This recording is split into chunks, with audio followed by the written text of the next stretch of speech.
अस्सलाम वालेकुम dear students. हम अपनी लास्ट क्लास के अंदर कार्डिनल यूटिलिटी अप्रोच पढ़ रहे थे। आज इसी टॉपिक को आगे लेके चलेंगे। हमने अपनी पिछली क्लासेस के अंदर इसके पहले 3 पॉइंट्स को डिस्कस किया है, यानी इंट्रोडक्शन हमने देखा, एवोल्यूशन क्या है यूटिलिटी अप्रोच का, इसका मेन थीम हमने देखा। इसके बाद हमने अजम्पशंस डिस्कस की, और जो लास्ट क्लास थी हमारी उसके अंदर हमने क्लासिकल जो थेरी है कंज्यूमर बिहेवियर को पढ़ने की, यानी law of equi marginal utility, इसको डिस्कस किया, जिसमें हमने डिफ़ाइन किया लॉ को, और एक एग्जांपल लेकर हमने टेबल और डायग्राम की मदद से ये चीज़ समझाई कि किस तरीके से एक शख्स जो है अगर वो दो चीज़ों को इस्तेमाल करना चाहता है तो उसके लिए क्या रूल जो है वो अप्लाई होगा और किस तरीके से वो इक्विलिब्रियम के अंदर आएगा। आज हम स्टार्ट करेंगे इसका फोर्थ वन पॉइंट, यानी कंज्यूमर इक्विलिब्रियम में मैथमेटिकल एनालिसिस, कि अगर एक शख्स दो से ज़्यादा चीज़ें इस्तेमाल करना चाहता है तो उसके लिए क्लासिकल जो अप्रोच है वो उसको किस तरह से डील करती हुई नज़र आती है। और लास्ट जो टॉपिक होगा हमारा वो होगा लिमिटेशन, या जो इसके अंदर क्रिटिसिज्म किया जाता है क्लासिकल थ्योरी के ऊपर, उस चीज़ को हम डिस्कस करेंगे। हमने अपनी लास्ट क्लास के अंदर जो एग्जांपल ली थी उसमें हमने ये कहा था कि हमारा जो कंज्यूमर है वो दो चीज़ें इस्तेमाल करना चाह रहा है, एक्स और वाई। और अगर वो एक्स और वाई को इस्तेमाल करना चाह रहा है तो जो इक्विलिब्रियम की सिचुएशन है वो तब आएगी कि जब आखिरी यूनिट जो एक्स का ख़रीदा जा रहा होगा और आखिरी यूनिट जो वाई का ख़रीदा जा रहा होगा, उन दोनों की जो मार्जिनल यूटिलिटी है वो बराबर होगी। लेकिन अगर हमारा जो सारिफ़ है वो दो से ज़्यादा अशिया को ख़रीदता है, यानी एक्स वाई के अलावा वो कोई तीसरी या चौथी चीज़ भी ख़रीदना चाहता है, तो इस सूरत हाल के अंदर हम ज्योमेट्री या डायग्राम की मदद से उसके इक्विलिब्रियम को शो नहीं कर सकते। ऐसी सिचुएशन के अंदर हमें मैथमेटिक्स की जो है वो मदद लेनी पड़ती है। तो हमारे पास अब भी रूल वही रहेगा, लेकिन जो यहाँ पर दो इक्वेशंस हमने लिखी हुई हैं, हमें इन इक्वेशन को सेटिस्फाई करना पड़ेगा। सबसे पहली जो इक्वेशन लिखी हुई है ये है बजट लाइन की इक्वेशन, यानी एक शख्स जो इनकम आपके पास उसके है, उस इनकम को उसने डिफरेंट कमोडिटीज़ के ऊपर किस तरह से कंज्यूम करना है, किसके कितने यूनिट्स लेने हैं। सेकेंडली हमने ये दूसरी इक्वेशन सेटिस्फाई करनी है कि हर एक चीज़ जो इस्तेमाल की जा रही है उसकी मार्जिनल यूटिलिटी जो है और प्राइस, इन दोनों की रेशो जो दूसरी चीज़ इस्तेमाल करेंगे उसकी मार्जिनल यूटिलिटी और प्राइस रेशो के साथ बराबर आनी चाहिए। और इसी तरीके से तीसरी जो कमोडिटी हम इस्तेमाल करेंगे उसकी मार्जिनल यूटिलिटी और प्राइस रेशो जो है वो पहली दो जो रेशोज़ हैं उनके साथ बराबर आनी चाहिए, एंड सो ऑन। अब यहाँ पे हमारे पास ये जो इक्वेशन लिखी हुई है, इस इक्वेशन में एक्स से मुराद एक्स के यूनिट्स हैं और पी एक्स से मुराद प्राइस ऑफ एक्स है, यानी एक्स की जो एक यूनिट ख़रीदा जाएगा उसकी कीमत क्या होगी। इसके बाद वाई जो लिखा हुआ है तो इससे मुराद हमारे पास वाई कमोडिटी है, वाई गुड है, वाई अशय है, जबकि पी वाई से मुराद यहाँ पर प्राइस ऑफ वाई है, यानी वाई की कीमत।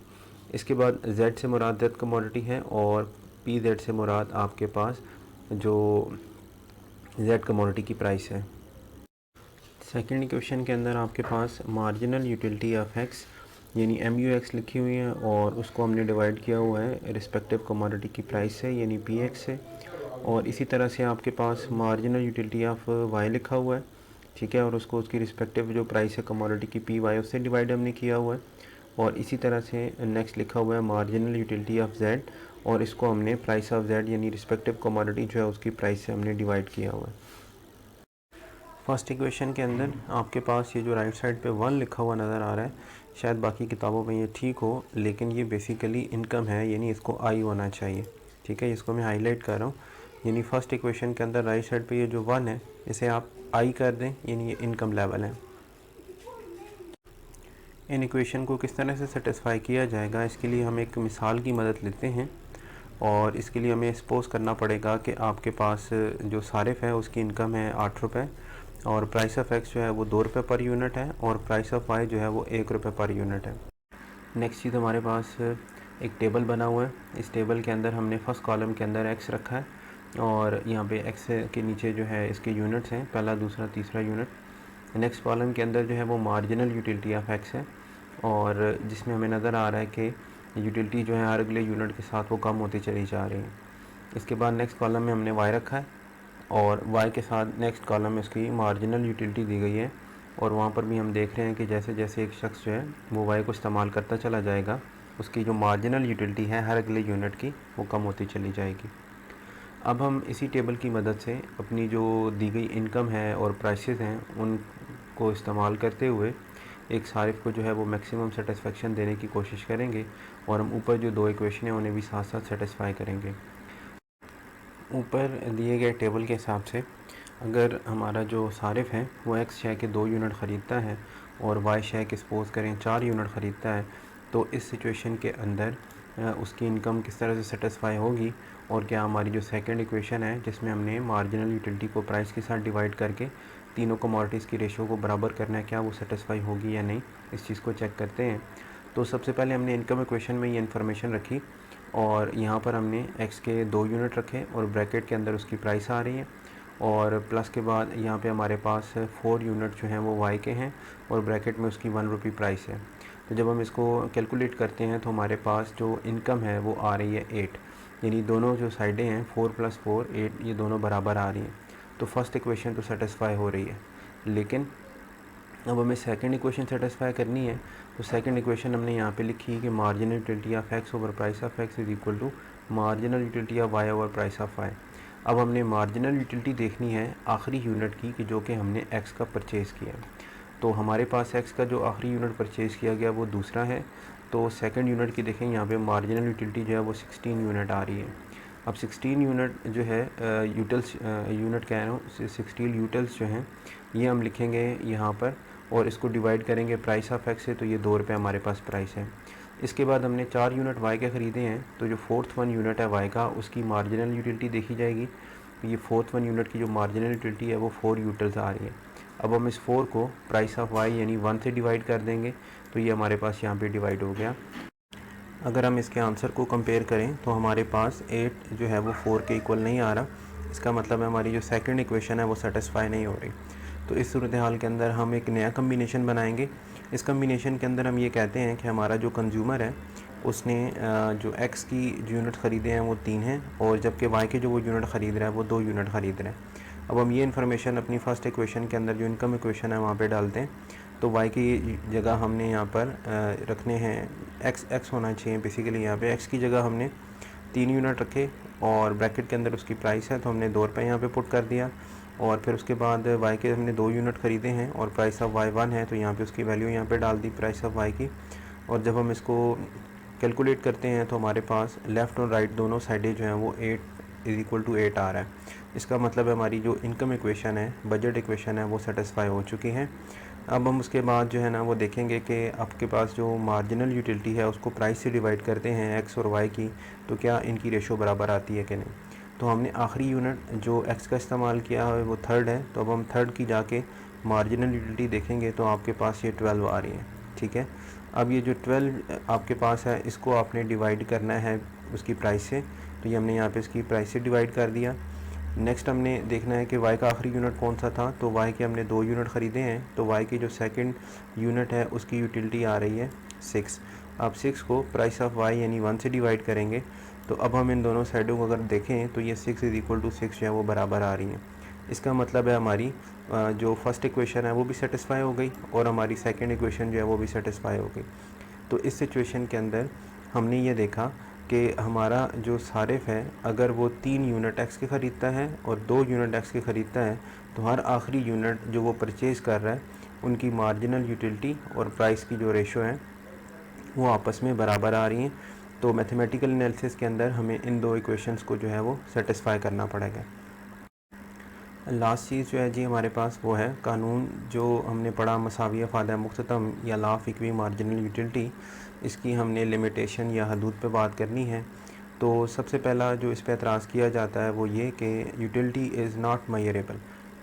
हमने अपनी जब इस अप्रोच को शुरू किया तो हमने सबसे पहली बात यही की, इस अप्रोच को पेश करने वाले लोगों का ख़याल ये था अफादा तस्कीन या यूटिलिटी को मैयर किया जा सकता है, लेकिन बाद में आने वाले इकानोमिस्ट ने जैसे जे.आर. हिक्स और R.G.D. एलन ने जिन्होंने नेक्स्ट अप्रोच पेश की ख़त अदम तरजीह ऑर्डिनल अप्रोच, तो उन्होंने ये कहा कि जो यूटिलिटी है ये एक स्टेट ऑफ माइंड है, एक ज़हनी सूरत हाल है और किसी भी शख्स के जहन के अंदर जो चीज़ है वो आप पढ़ नहीं सकते, तो इसलिए यूटिलिटी जो है उसको नापा नहीं जा सकता, उसकी पैमाइश नहीं की जा सकती। इसी तरह अफादा जो है उसको ना आप जमा कर सकते हैं, ना ही उनका कंपैरिजन कर सकते हैं। नेक्स्ट जो हमारे पास हेडिंग है वो है कि आप जो केयरफुल कैलकुलेशन इतना नहीं करते कि जितना हम इस लॉ के अंदर सपोज़ कर रहे हैं।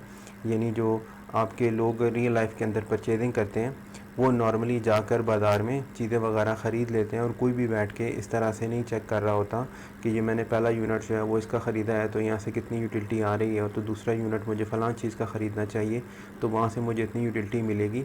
बल्कि हम बल्क में एक्स वाई जेड जो भी हमने कमोडिटीज़ ख़रीदनी हो उनको ख़रीद कर आ जाते हैं और कभी भी हमने उनकी मार्जिनल यूटिलिटीज़ और उनकी प्राइस रेशो को कभी भी कंपेयर नहीं किया। तो रियल लाइफ के अंदर शायद इतने जो कैलकुलेशन है या तखमीने जो है वो कोई नहीं लगाता। नेक्स्ट चीज़ हमारे पास है purchase on the basis of fashion habits and custom. इस पॉइंट के अंदर ये एतराज़ किया गया कि लोग अपनी आदात, अपने रस्म व रिवाज या फ़ैशन के मुताबिक ख़रीदारी करते हैं, ना कि यूटिलिटीज़ और उनकी प्राइसेस को देखकर। यानी जो चीज़ आपके फ़ैशन में शामिल हो जाए तो हमारा जो कंज्यूमर है उसने उस चीज़ को परचेज़ करना है और उस तरह की जो चीज़ फ़ैशन के अंदर है उस तरह की चीज़ को ख़रीदते हुए वो कभी भी प्राइस और यूटिलिटी के कंपैरिजन या उनको इक्वल करने की कोशिश नहीं कर रहा होता। इसी तरह जो चीज़ आपके कस्टम्स में है, आपके रस्म व रिवाज में है, तो उन चीज़ों को भी आप इस्तेमाल कर रहे होते हैं और वहाँ पर भी ये प्राइस यूटिलिटी का जो कंपैरिजन है ये उनको बराबर करना है, इस तरह की कोई चीज़ हम नहीं कर रहे होते। सेकंड चीज़ है आप नेक्स्ट चीज़ जो आपके पास है वो है कंज्यूमर ड्यूरेबल्स या पायदार अशिया सर्फ। यानी आपके पास बहुत सारी ऐसी कंज्यूमर प्रोडक्ट्स हैं जो ज़्यादा अरसा निकालती हैं। मिसाल के तौर पे जैसे यहाँ पे उन्होंने लिखा कि कार, फ्रिज, मकान वगैरह, ये तमाम चीज़ें ऐसी हैं कि जिनकी एज कैलकुलेट नहीं की जा सकती। मिसाल के तौर पे अगर हम एक कार की बात करें तो हमारा कंज्यूमर ये सोचता है कि एक कार जो है वो मेरे पास 10 साल चलेगी और 10 साल के अंदर फॉर सपोज़ हर साल ये मुझे 1 लाख यूटल्स देगी, तो 10 साल बाद में इससे 1 लाख यूटल्स हासिल कर चुका हूँगा।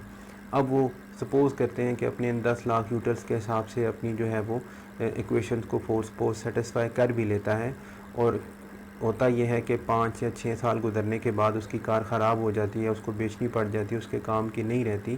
तो इसका मतलब ये हुआ कि जो उसने कैलकुलेशन लगाई थी कि मुझे इससे 10 लाख यूटल्स मिलेंगे, वो तो शायद 5 या 6 लाख यूटल्स हासिल कर पाया। सो उसकी जो टोटल कैलकुलेशन है वो गलत हो गई।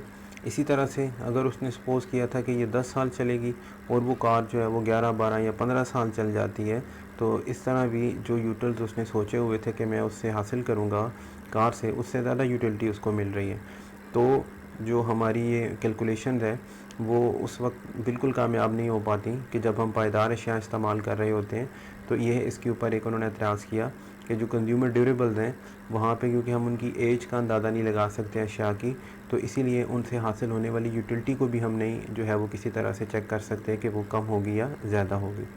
फिफ्थ वन पॉइंट हमारे पास है कि हमें अपने जो सब्स्टिट्यूट्स हैं उनका जो है नॉलेज नहीं होता। यानी जो मार्केट के अंदर हम चीज़ ख़रीदने जा रहे हैं हो सकता है उससे बेहतर चीज़, जो चीज़ हम परचेज़ कर रहे हैं उससे बेहतर चीज़ मार्केट में मौजूद हो, लेकिन हमारे कंज्यूमर को उसका आइडिया ना हो, तो शायद वो जो कम यूटिलिटी वाली चीज़ है उस पे अपनी जो है वो इनकम खर्च करके वापस आ जाए। लास्ट हेडिंग हमारे पास है कि all goods are not divisible. यानी जो चीज़ें हमने सपोज़ की थी अपनी अजम्पशंस के अंदर, उनमें से एक ये थी कि जो चीज़ें हमारा कंज्यूमर इस्तेमाल करेगा उन्हें फ़र्दर छोटे पार्ट्स के अंदर डिवाइड करना आसान है या पॉसिबल है। लेकिन यहाँ पर एक मिसाल दी गई है कि कुछ चीज़ें ऐसी हैं रियल लाइफ के अंदर, जैसे एक मकान है, कार है, टेलीविज़न या फ्रिज है, तो इनको आप फ़र्दर छोटे पार्ट्स के अंदर डिवाइड नहीं कर सकते। जब भी आपने इन चीज़ों को ख़रीदना है तो आपने इनका पूरा का पूरा यूनिट परचेज़ करना होगा। यानी आप पूरा मकान ख़रीद रहे होंगे या पूरी कार ख़रीद रहे होंगे।